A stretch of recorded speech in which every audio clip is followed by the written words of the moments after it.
உலகம் ஒன்று தான். ஆனால் அதில் வாழ்ந்துட்டுருக்க வாழ்க்கை முறை வெவ்வேறு விதமாக இருக்கு.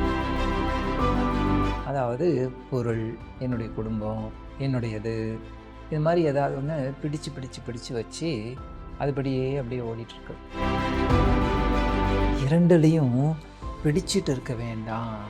ஒன்றுத்துக்குள்ளாக போய் நம்மளை சிக்க வைக்கக்கூடாது. அந்த ஒரு பர்டிகுலர் இடத்துல போய் நம்ம சிக்க வச்சிட்டோன்னு சொன்னோன்னா என்ன ஆகும்? நமக்கு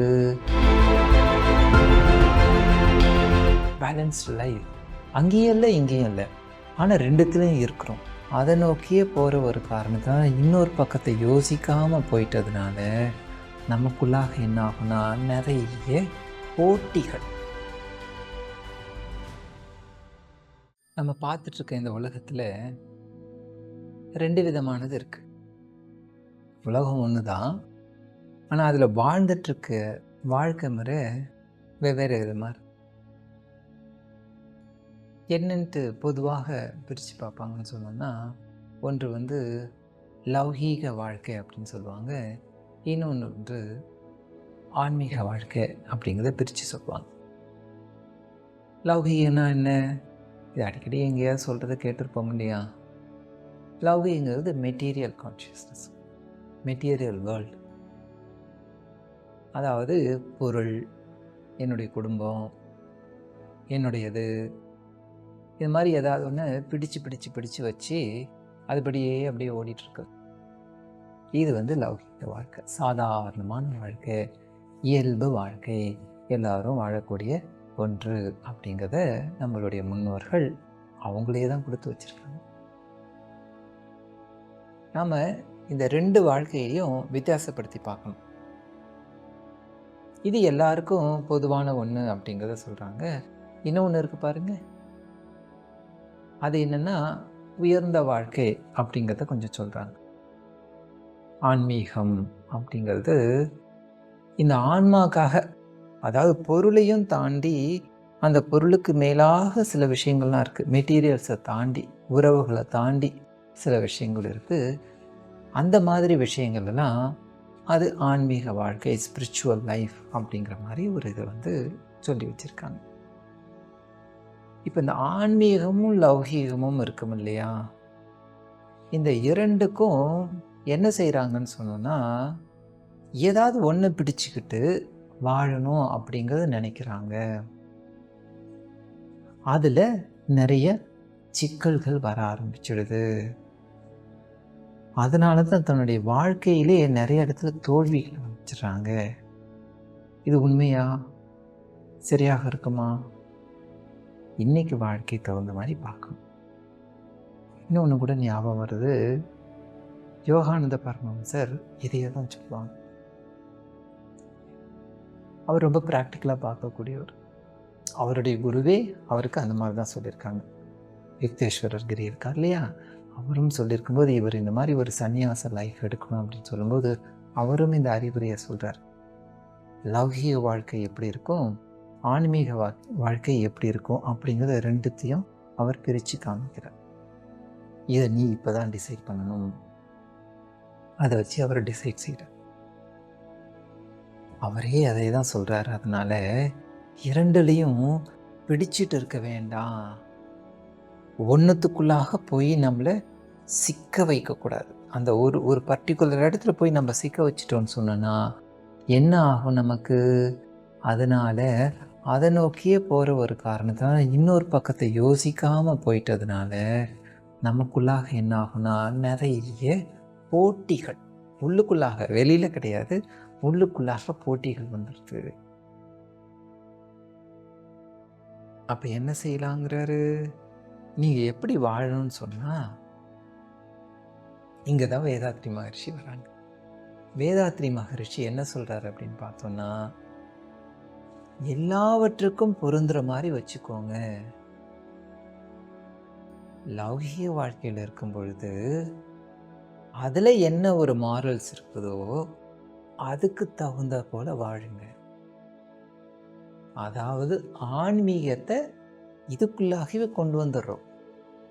தனியாக போய் ஒரு இதில் சிக்கிக்கிட்டு இதுதான் என்னுடைய வாழ்க்கை, நீ லௌகீகத்தில் இருந்துட்டுன்னா மேலேயே போக முடியாது. ஆன்மீகத்திலே உள்ளே போயிட்டோன்னு நிறைய இடர்பாடுகளோடு நீ போயிட்டு இருக்க முடியும். அது வேறு மாதிரி ஒரு பாதையாக போகும்.